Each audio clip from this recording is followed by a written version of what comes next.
Capítulo 11. Príncipes que sostienen la verdad.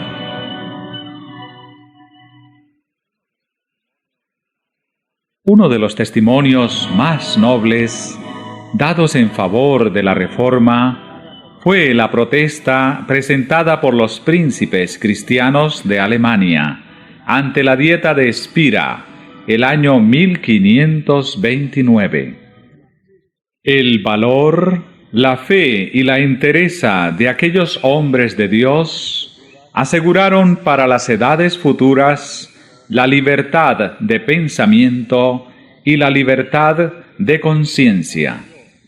Esta protesta dio a la Iglesia reformada el nombre de protestante, y sus principios son la verdadera esencia del protestantismo.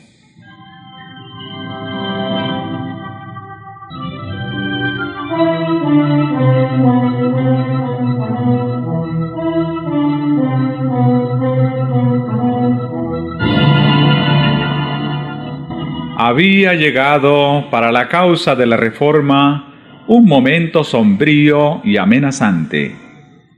A despecho del edicto de Worms, que colocaba a Lutero fuera de la ley y prohibía enseñar o creer sus doctrinas, la tolerancia religiosa había prevalecido en el imperio.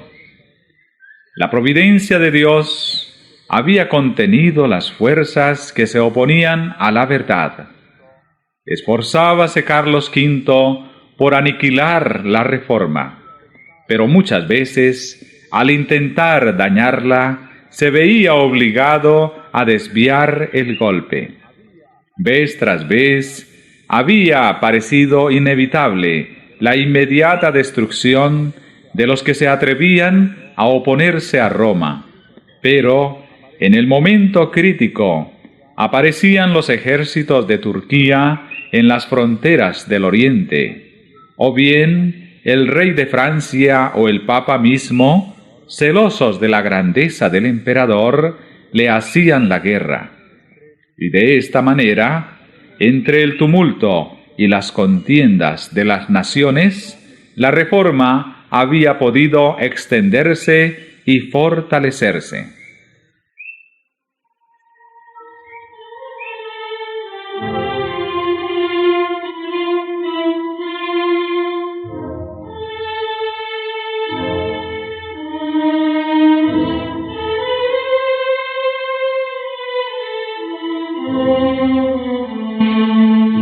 Por último, los soberanos papistas pusieron tregua a sus disputas para hacer causa común contra los reformadores.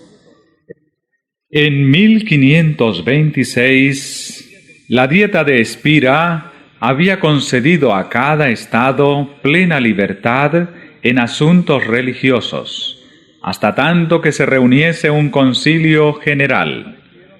Pero en cuanto desaparecieron los peligros que imponían esta concesión, el emperador convocó una segunda dieta en Spira para 1529, con el fin de aplastar la herejía. Quería inducir a los príncipes, en lo posible, por medios pacíficos, a que se declararan contra la Reforma. Pero si no lo conseguía por tales medios, Carlos estaba dispuesto a echar mano de la espada.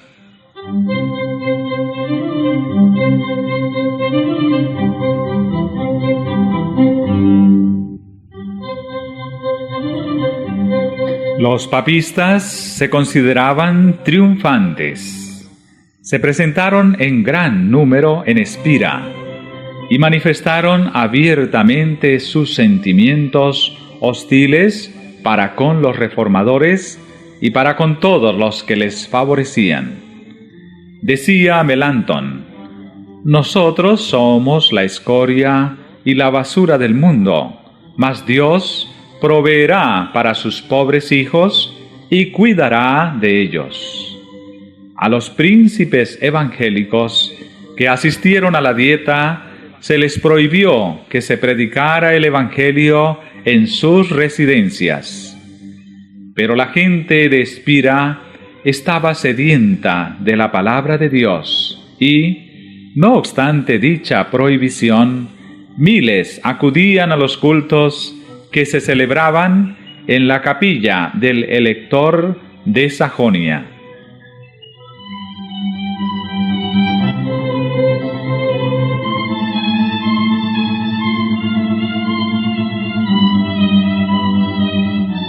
Esto precipitó la crisis.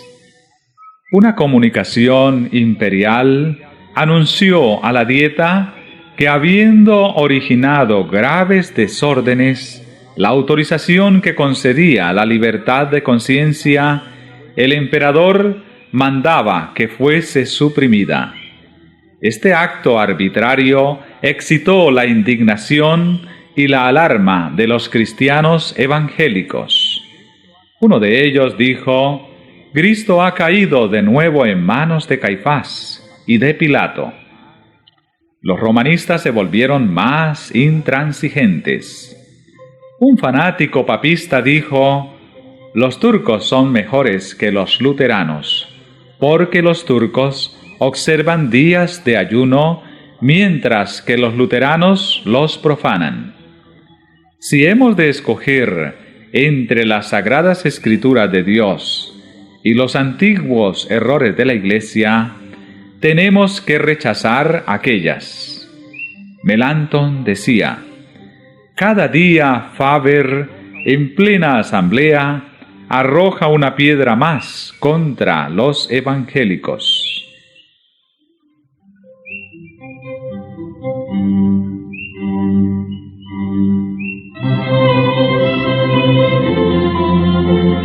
La tolerancia religiosa había sido implantada legalmente, y los estados evangélicos resolvieron oponerse a que sus derechos fueran pisoteados.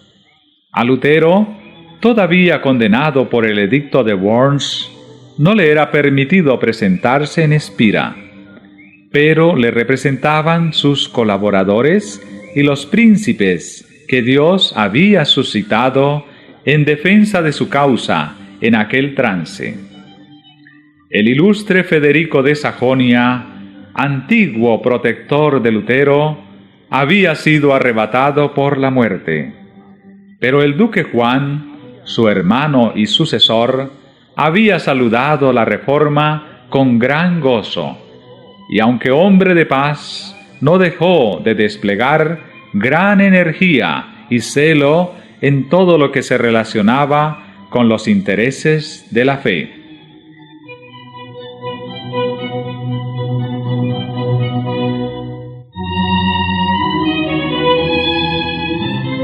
Los sacerdotes exigían que los estados que habían aceptado la reforma se sometieran implícitamente a la jurisdicción de Roma. Por su parte, los reformadores reclamaban la libertad que previamente se les había otorgado.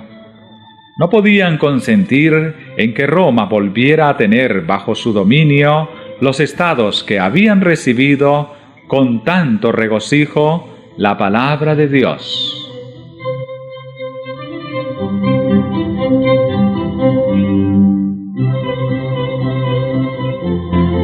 Finalmente, se propuso que en los lugares donde la reforma no había sido establecida, el edicto de Worms se aplicara con todo rigor, y que en los lugares donde el pueblo se había apartado de él y donde no se le podría hacer conformarse a él sin peligro de levantamiento, por lo menos no se introdujera ninguna nueva reforma, no se predicara sobre puntos que se prestaran a disputas, no se hiciera oposición a la celebración de la misa, ni se permitiera que los católicos romanos abrazaran las doctrinas de Lutero.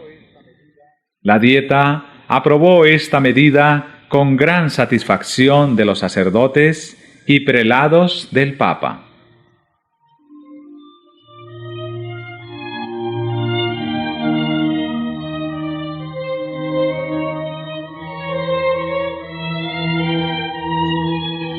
Si se aplicaba este edicto, la reforma no podría extenderse en los puntos donde no había llegado todavía, ni podría siquiera afirmarse en los países en que se había extendido. Quedaría suprimida la libertad de palabra y no se tolerarían más conversiones. Y se exigía a los amigos de la Reforma que se sometieran inmediatamente a estas restricciones y prohibiciones. Las esperanzas del mundo parecían estar a punto de extinguirse. El restablecimiento de la jerarquía papal volvería a despertar inevitablemente los antiguos abusos, y sería fácil hallar ocasión de acabar con una obra que ya había sido atacada tan violentamente por el fanatismo y la disensión.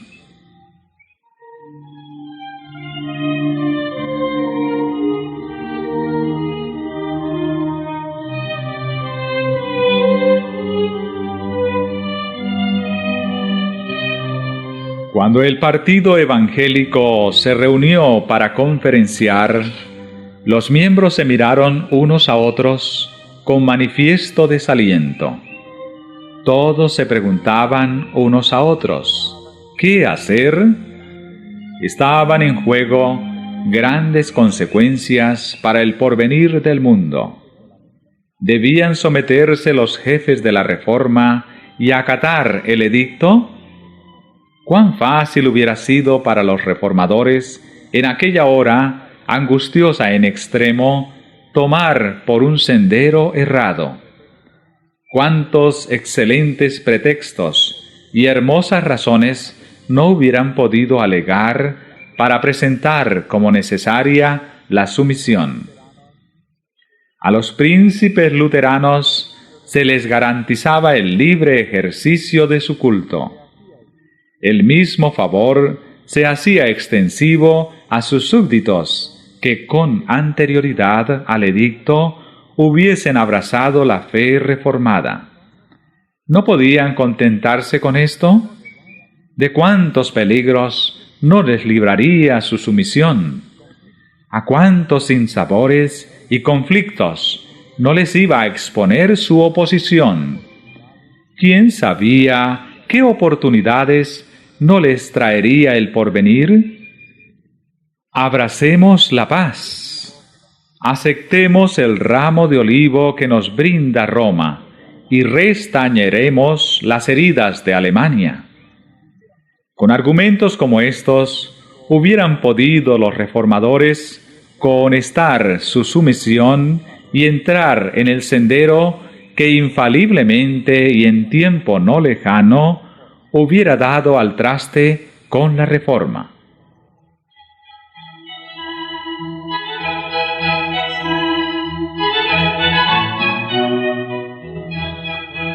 Afortunadamente, consideraron el principio sobre el cual estaba basado el acuerdo y obraron por fe. ¿Cuál era ese principio? Era el derecho de Roma de coartar la libertad de conciencia y prohibir la libre investigación. Pero ¿no había quedado estipulado que ellos y sus súbditos protestantes gozarían libertad religiosa? Sí, pero como un favor, consignado en el acuerdo y no como un derecho. En cuanto a aquellos a quienes no alcanzaba la disposición, los había de regir el gran principio de autoridad. La conciencia no contaba para nada. Roma era el juez infalible a quien habría que obedecer. Aceptar semejante convenio hubiera equivalido a admitir que la libertad religiosa debía limitarse a la Sajonia reformada, y en el resto de la cristiandad, la libre investigación y la profesión de fe reformada serían entonces crímenes dignos del calabozo o del patíbulo. ¿Se resignarían ellos a ver así localizada la libertad religiosa? Declararían con esto que la Reforma había hecho ya su último convertido y conquistado su última pulgada de terreno, y que en las regiones donde Roma dominaba, su dominio se perpetuaría. ¿Podrían los reformadores declararse inocentes de la sangre de los centenares y miles de luchadores que, perseguidos por semejante edicto, tendrían que sucumbir en los países dominados por el Papa? Esto hubiera sido traicionar en aquella hora suprema la causa del Evangelio y las libertades de la cristiandad. Más bien, lo sacrificarían ellos todo, hasta sus posesiones, sus títulos y sus propias vidas.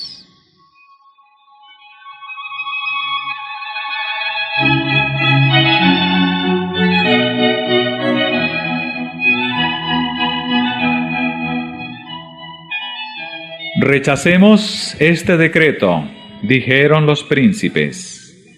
En asuntos de conciencia, la mayoría no tiene poder. Declararon los diputados. Es al decreto de 1526 al que debemos la paz que disfruta el imperio. Su abolición llenaría a Alemania de disturbios y facciones. Es incompetente la Dieta para hacer más que conservar la libertad religiosa hasta tanto que se reúna un concilio general. Proteger la libertad de conciencia es un deber del Estado y es el límite de su autoridad en materia de religión. Todo gobierno secular que intenta regir las observancias religiosas o imponerlas por medio de la autoridad civil, sacrifica precisamente el principio por el cual lucharon tan noblemente los cristianos evangélicos.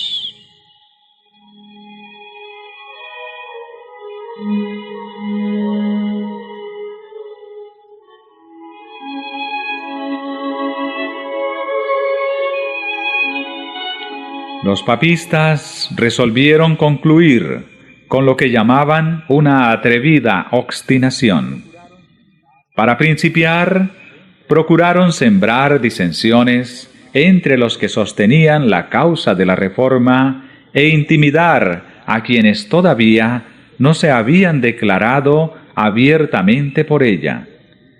Los representantes de las ciudades libres fueron citados a comparecer ante la Dieta y se les exigió que declarasen si accederían a las condiciones del edicto. Pidieron ellos que se les diera tiempo para contestar, lo que no les fue concedido. Al llegar el momento en que cada cual debía dar su opinión personal, casi la mitad de los circunstantes se declararon por los reformadores. Los que así se negaron a sacrificar la libertad de conciencia y el derecho de seguir su juicio individual, harto sabían que su actitud les acarrearía las críticas, la condenación y la persecución. Uno de los delegados dijo: «¿Debemos negar la palabra de Dios o ser quemados?».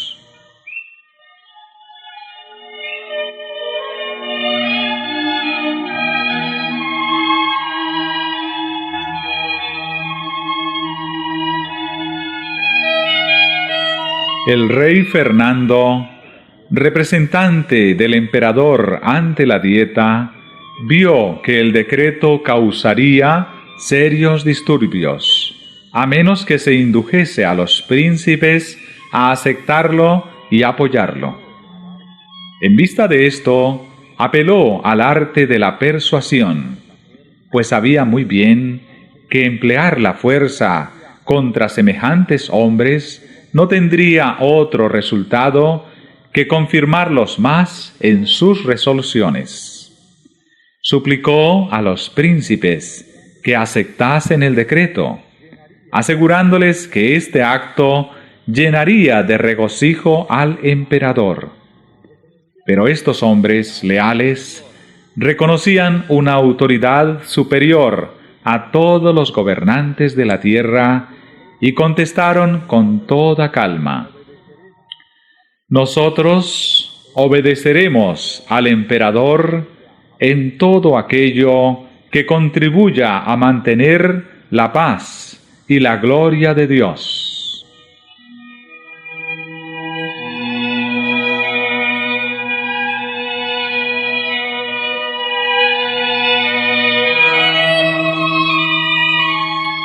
Finalmente manifestó el rey al elector y a sus amigos, en presencia de la Dieta, que el edicto iba a ser promulgado como decreto imperial, y que lo único que les quedaba era someterse a la decisión de la mayoría.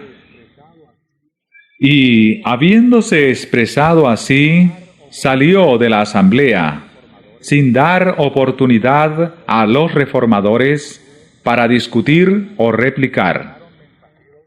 En vano éstos le mandaron mensajeros para instarle a que volviera. A las súplicas de ellos sólo contestó: es asunto concluido. No queda más que la sumisión.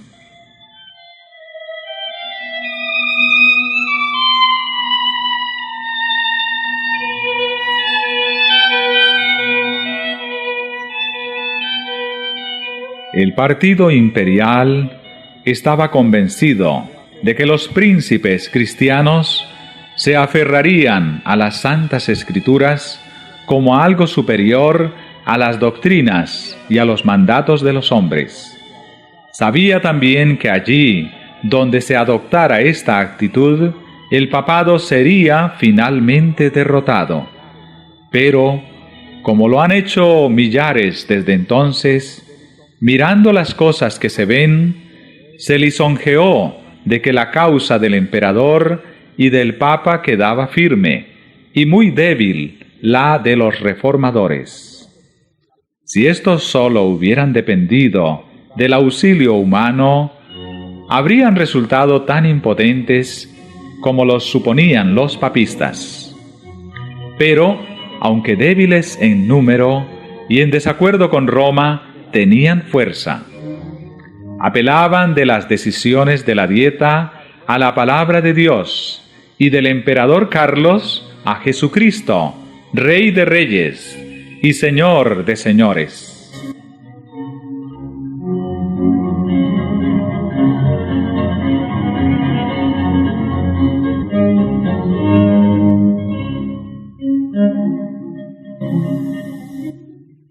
Como Fernando se negara a tener en cuenta las convicciones de los príncipes, decidieron éstos no hacer caso de su ausencia, sino presentar sin demora su protesta ante el Concilio Nacional.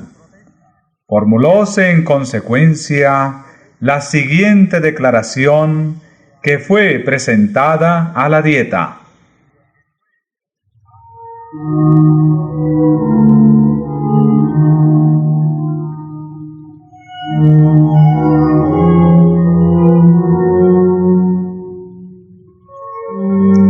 Protestamos por medio de este manifiesto ante Dios, nuestro único Creador, conservador, redentor y salvador, y que un día será nuestro juez, como también ante todos los hombres y todas las criaturas, y hacemos presente que nosotros, en nuestro nombre y por nuestro pueblo, no daremos nuestro consentimiento ni nuestra adhesión de manera alguna al propuesto decreto, en todo aquello que sea contrario a Dios, a su santa palabra, o a los derechos de nuestra conciencia y a la salvación de nuestras almas.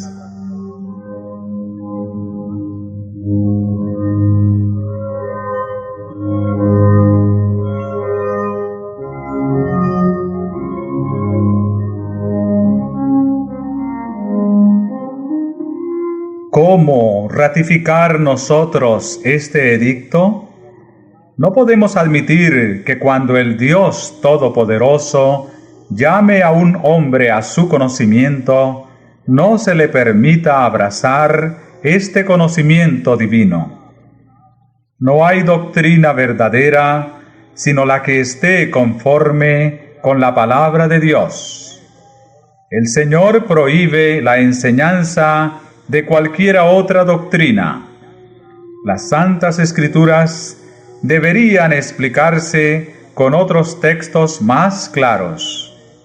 Este santo libro es, en todo cuanto es necesario al cristiano, de fácil interpretación y propio para suministrar luces. Estamos resueltos, por la gracia divina, a mantener la predicación pura y exclusiva de la palabra de Dios sola, tal como la contienen los libros bíblicos del Antiguo y Nuevo Testamento, sin alteraciones de ninguna especie.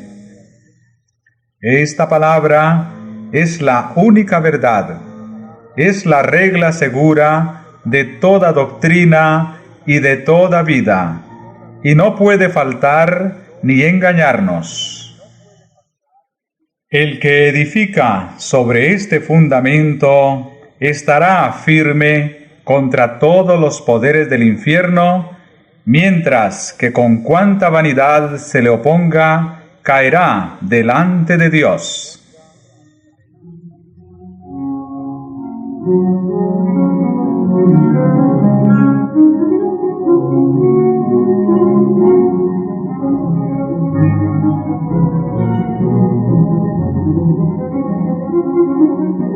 Por tanto, rechazamos el yugo que se nos impone. Al mismo tiempo esperamos que Su Majestad Imperial se portará con nosotros como príncipe cristiano que ama a Dios sobre todas las cosas, y declaramos que estamos dispuestos a prestarle a Él lo mismo que a vosotros, graciosos y dignísimos señores, todo el afecto y la obediencia que creemos deberos en justicia.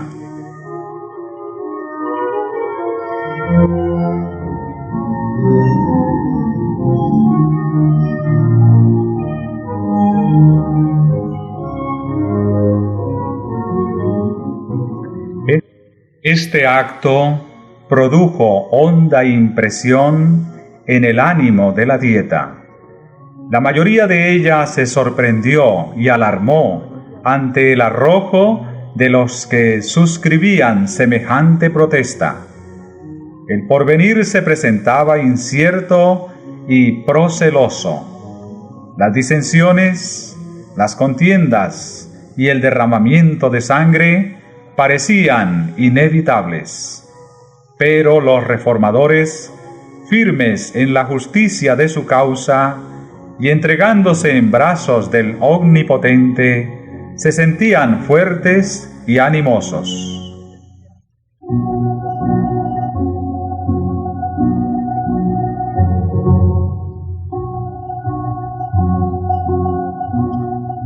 Los principios contenidos en esta célebre protesta constituyen la esencia misma del protestantismo. Ahora bien, esta protesta se opone a dos abusos del hombre en asuntos de fe. El primero es la intervención del magistrado civil y el segundo, la autoridad arbitraria de la Iglesia. En lugar de estos dos abusos, el protestantismo sobrepone la autoridad de la conciencia a la del magistrado y la de la palabra de Dios a la de la Iglesia visible. En primer lugar, niega la competencia del poder civil en asuntos de religión y dice con los profetas y apóstoles: debemos obedecer a Dios antes que a los hombres. A la corona de Carlos V sobrepone la de Jesucristo. Es más, sienta el principio de que toda enseñanza humana debe subordinarse a los oráculos de Dios. Los protestantes afirmaron además el derecho que les asistía para expresar libremente sus convicciones tocante a la verdad. Querían no solamente creer y obedecer, sino también enseñar lo que contienen las Santas Escrituras, y negaban el derecho del sacerdote o del magistrado para intervenir en asuntos de conciencia. La protesta de Spira fue un solemne testimonio contra la intolerancia religiosa y una declaración en favor del derecho que asiste a todos los hombres para adorar a Dios según les dicte la conciencia.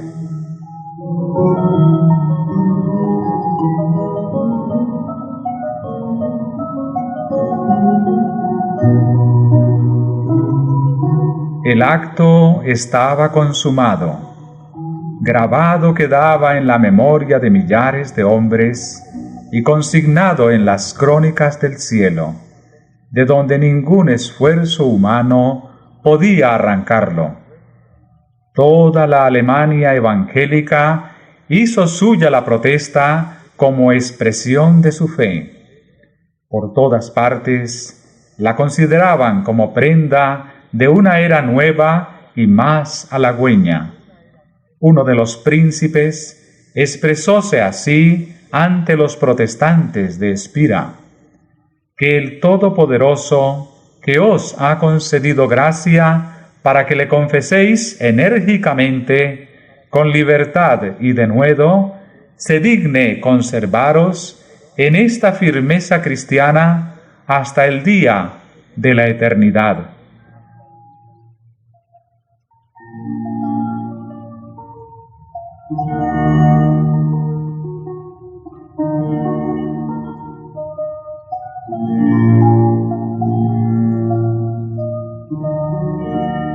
Si la Reforma, después de alcanzado tan notable éxito, hubiese contemporizado con el mundo para contar con su favor, habría sido infiel a Dios y a sí misma, y hubiera labrado su propia ruina. La experiencia de aquellos nobles reformadores encierra una lección para todas las épocas venideras. No ha cambiado en nada el modo en que trabaja Satanás contra Dios y contra su palabra. Se opone hoy tanto como en el siglo XVI a que las Escrituras sean reconocidas como guía de la vida. En la actualidad, los hombres se han alejado mucho de sus doctrinas y preceptos, y se hace muy necesario volver al gran principio protestante: la Biblia, únicamente la Biblia, como regla de la fe y del deber.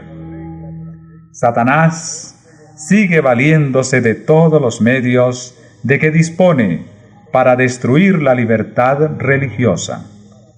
El mismo poder anticristiano que rechazaron los protestantes de Spira procura ahora, con redoblado esfuerzo, restablecer su perdida supremacía.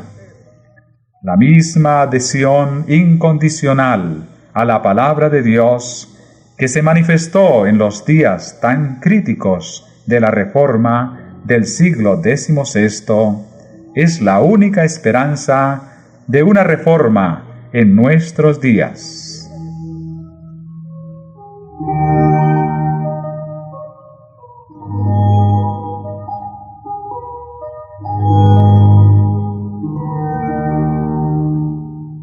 Aparecieron señales precursoras de peligros para los protestantes, juntamente con otras indicadoras de que la mano divina protegía a los fieles. Por aquel entonces fue cuando Melanchthon llevó como a escape a su amigo Simón Grineo, por las calles de Espira, rumbo al Rin, y le instó a que cruzase el río sin demora.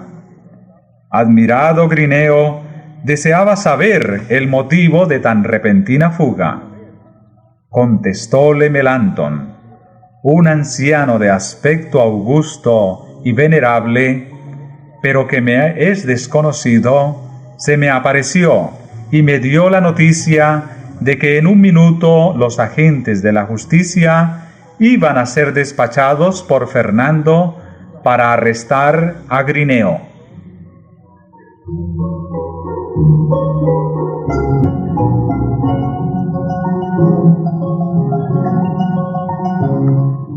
Durante el día, Grineo se había escandalizado al oír un sermón de Faber, eminente doctor papista, y al fin de él le reconvino por haber defendido ciertos errores detestables.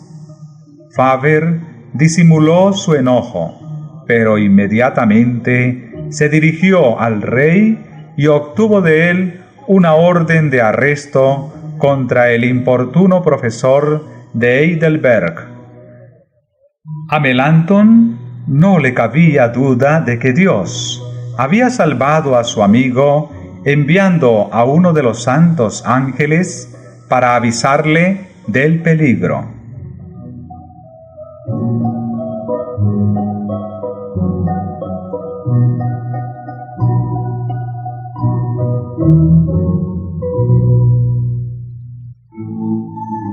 Melantón permaneció en la ribera del río hasta que las aguas mediaran entre su amado amigo y aquellos que le buscaban para quitarle la vida. Así que le vio en salvo en la ribera opuesta, exclamó: «Ya está fuera del alcance de las garras de los que tienen sed de sangre inocente».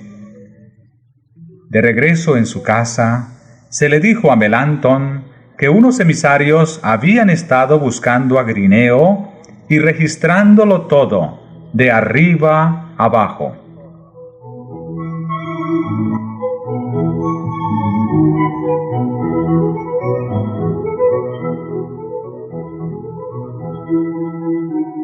La reforma debía alcanzar mayor preeminencia ante los poderosos de la tierra.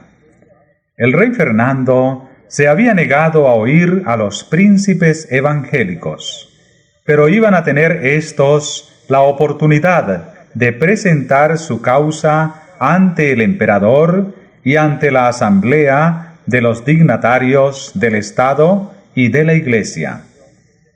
Para calmar las disensiones que perturbaban el imperio, Carlos V, un año después de la protesta de Espira, convocó una dieta en Augsburgo, manifestando que él mismo la presidiría en persona, y a ella fueron convocados los jefes de la causa protestante.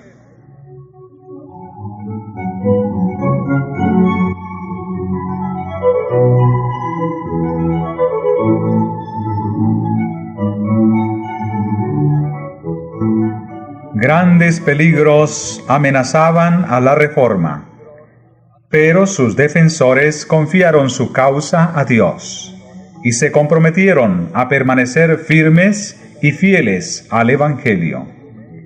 Los consejeros del elector de Sajonia le instaron a que no compareciera ante la dieta. Decían ellos que el emperador pedía la presencia de los príncipes para atraerlos a una trampa. No era arriesgarlo todo eso de encerrarse dentro de los muros de una ciudad a merced de un poderoso enemigo. Otros, en cambio, decían: si los príncipes se portan con valor, la causa de Dios está salvada. Fiel es Dios y nunca nos abandonará, decía Lutero. El elector y su comitiva se encaminaron a Augsburgo. Todos conocían el peligro que les amenazaba, y muchos seguían adelante con tristes semblantes y corazón turbado. Pero Lutero, que los acompañara hasta Coburgo, reanimó su débil fe cantando el himno escrito en el curso de aquel viaje: Castillo fuerte es nuestro Dios. Muchos lúgubres presentimientos se desvanecieron y muchos corazones apesadumbrados sintieron alivio al oír las inspiradas estrofas.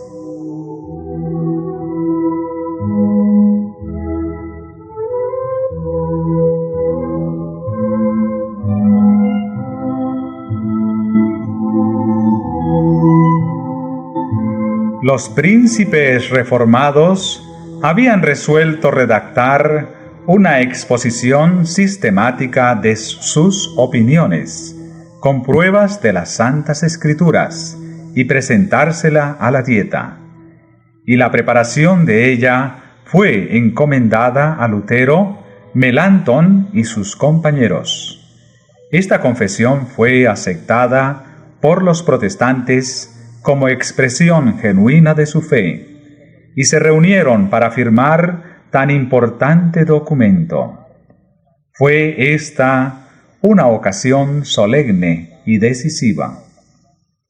Estaban muy deseosos los reformadores de que su causa no se confundiera con los asuntos políticos, y creían que la reforma no debía ejercer otra influencia que la que procede de la palabra de Dios. Cuando los príncipes cristianos se adelantaron a firmar la confesión, Melanchthon se interpuso diciendo: a los teólogos y a los ministros es a quienes corresponde proponer estas cosas. Reservemos para otros asuntos la autoridad de los poderosos de esta tierra. No permita Dios, replicó Juan de Sajonia, que sea yo excluido. Estoy resuelto a cumplir con mi deber, sin preocuparme de mi corona. Deseo confesar al Señor. Mi birrete y mi toga de elector no me son tan preciosos como la cruz de Cristo. Habiendo dicho esto, firmó. Otro de los príncipes, al tomar la pluma para firmar, dijo: si la honra de mi Señor Jesucristo lo requiere, estoy listo para sacrificar mis bienes y mi vida. Preferiría dejar a mis súbditos, mis estados y la tierra de mis padres para irme bordón en mano, prosiguió diciendo, antes que recibir otra doctrina que la contenida en esta confesión. Tal era la fe y el arrojo de aquellos hombres de Dios.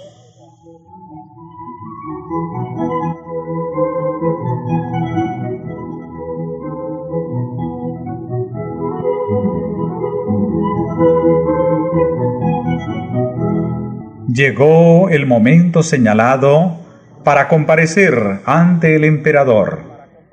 Carlos V, sentado en su trono, rodeado de los electores y los príncipes, dio audiencia a los reformadores protestantes. Dióse lectura a la confesión de fe de estos. Fueron presentadas con toda claridad las verdades del Evangelio ante la augusta asamblea, y señalados los errores de la Iglesia papal.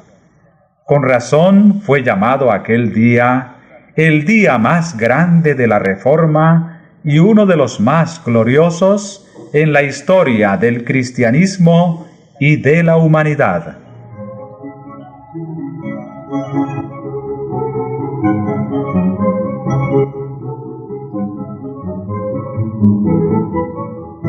Hacía apenas unos cuantos años que el monje de Wittenberg se presentara solo en Worms ante el Concilio Nacional, y ahora, en vez de él, veíanse los más nobles y poderosos príncipes del imperio.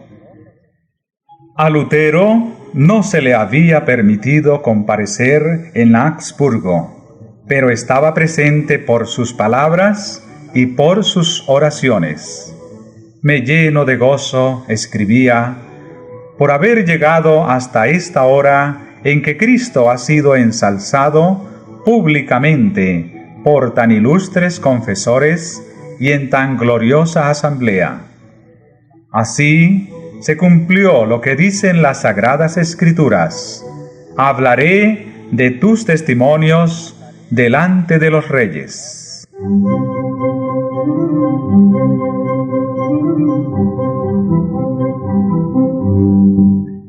En tiempo de Pablo, el Evangelio, por cuya causa se le encarceló, fue presentado así a los príncipes y nobles de la ciudad imperial. Igualmente, en Augsburgo, lo que el emperador había prohibido que se predicase desde el púlpito, se proclamó en el palacio. Lo que había sido estimado aún indigno de ser escuchado por los sirvientes, era escuchado con admiración por los amos y señores del imperio. El auditorio se componía de reyes y de nobles. Los predicadores eran príncipes coronados, y el sermón era la verdad real de Dios. Desde los tiempos apostólicos, dice un escritor, no hubo obra tan grandiosa, ni tan inmejorable confesión.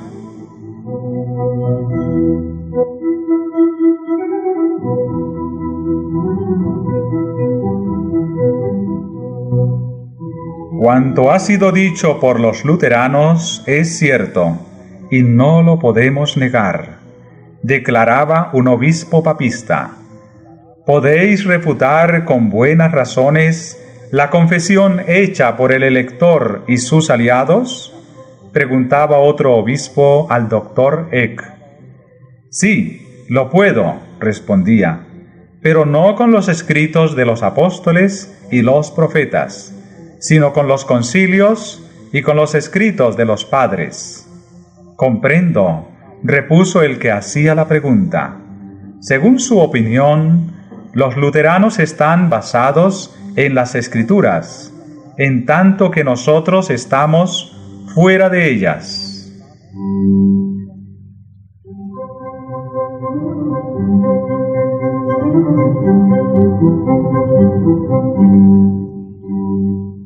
Varios príncipes alemanes fueron convertidos a la fe reformada, y el mismo emperador declaró que los artículos protestantes contenían la verdad. La confesión fue traducida a muchos idiomas y circuló por toda Europa, y en las generaciones subsiguientes millones la aceptaron como expresión de su fe.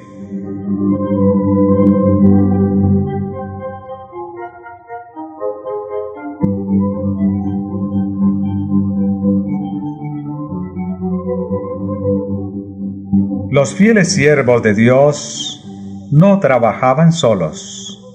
Mientras que los principados y potestades de los espíritus malos se ligaban contra ellos, el Señor no desamparaba a su pueblo.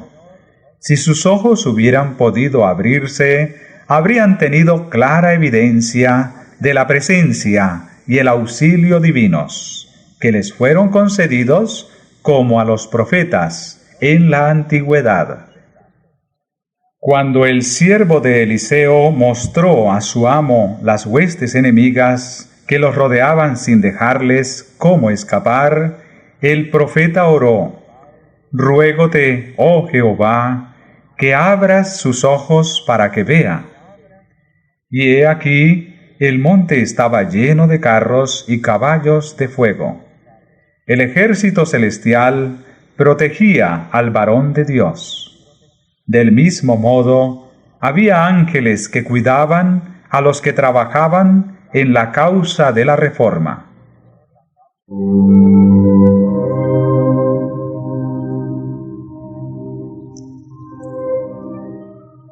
de los principios que sostenía Lutero con más firmeza era que no se debía acudir al poder secular para apoyar la reforma, ni recurrir a las armas para defenderla.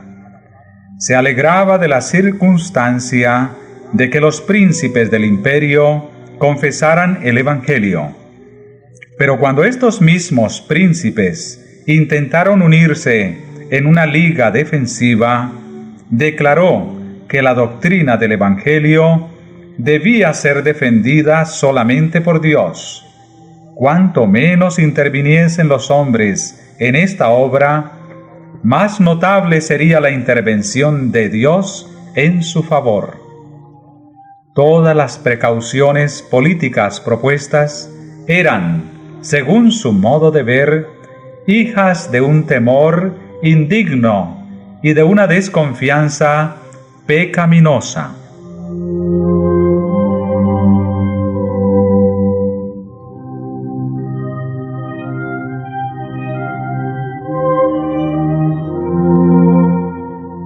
Cuando enemigos poderosos se unían para destruir la fe reformada y millares de espadas parecían desenvainarse para combatirla, Lutero escribió: Satanás manifiesta su ira, conspiran pontífices impíos y nos amenaza la guerra.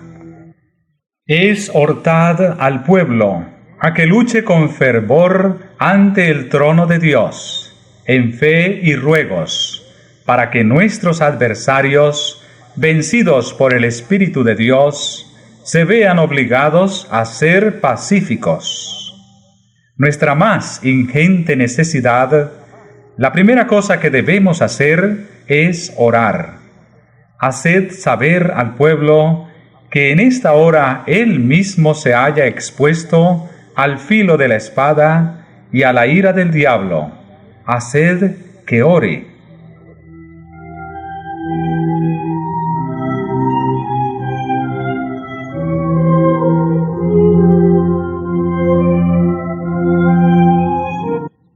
En otra ocasión, con fecha posterior, refiriéndose a la liga que trataban de organizar los príncipes reformados, Lutero declaró que la única arma que debería emplearse en esa causa era la espada del Espíritu.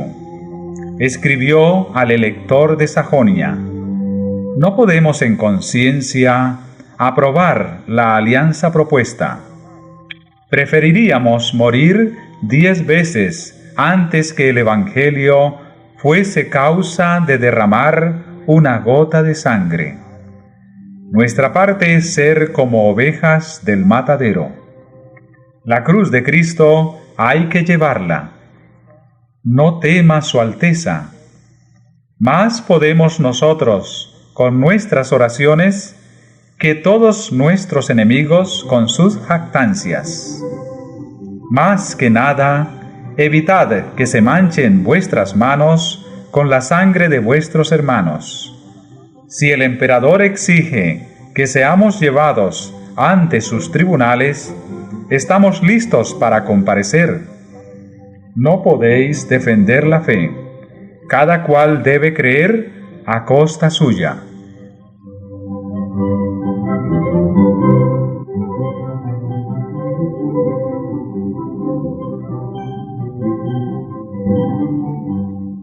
Del lugar secreto de oración fue de donde vino el poder que hizo estremecerse al mundo en los días de la Gran Reforma.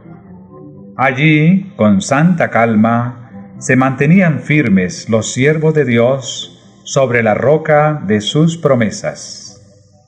Durante la agitación de Augsburgo, Lutero no dejó de dedicar 3 horas al día a la oración.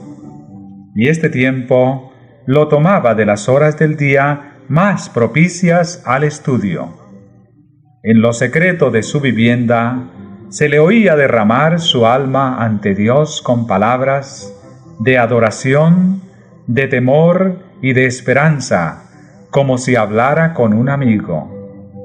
Sé que eres nuestro Padre y nuestro Dios, decía, y que has de desbaratar a los que persiguen a tus hijos, porque tú también estás envuelto en el mismo peligro que nosotros. Todo este asunto es tuyo, y si en él estamos también interesados nosotros, es porque a ello nos constreñiste. Defiéndenos, pues, oh Padre.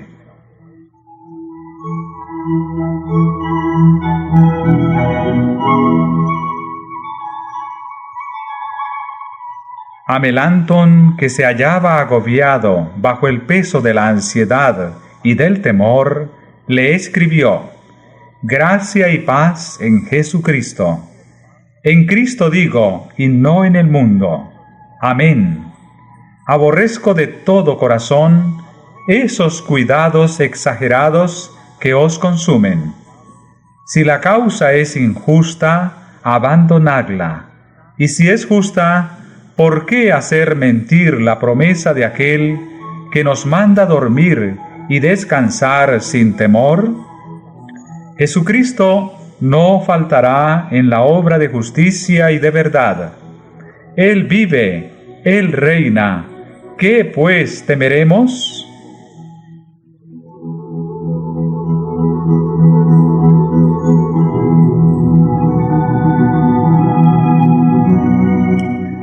Dios oyó los clamores de sus hijos, infundió gracia y valor a los príncipes y ministros para que sostuvieran la verdad contra las potestades de las tinieblas de este mundo. Dice el Señor: He aquí que yo pongo en Sión la piedra principal del ángulo, escogida, preciosa, y aquel que creyere en ella no quedará avergonzado. Los reformadores protestantes habían edificado sobre Cristo, y las puertas del infierno no podían prevalecer contra ellos.